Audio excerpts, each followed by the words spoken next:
এবার এসএসসি পরীক্ষায় রাজশাহী শিক্ষা বোর্ডে পাশের হার ও জিপিএ-5 প্রাপ্তির সংখ্যা গত বছরের তুলনায় কমেছে। বোর্ডে এবার মোট পাশের হার ৭৭.৬৩%, যা গত বছর ছিল ৮৯.২৬%।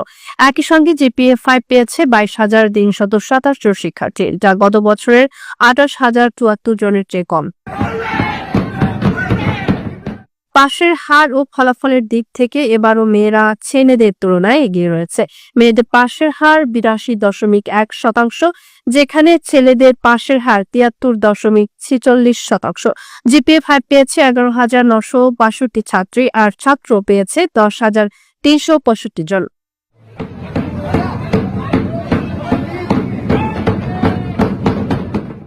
এবছর রাজশাহী বোর্ডে পরীক্ষার্থী ছিল ১,৮২,৭৯২ জন। এর মধ্যে অংশ নেয় ১,৮০,৩১০ জন শিক্ষার্থী।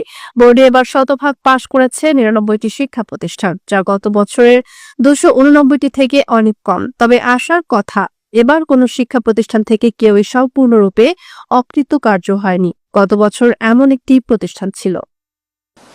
এবার আমাদের এটা আমরা আনন্দের সাথেই ঘোষণা করছি, 0% পাশের হার আছে এমন কোন বিদ্যালয় আমাদের নাই।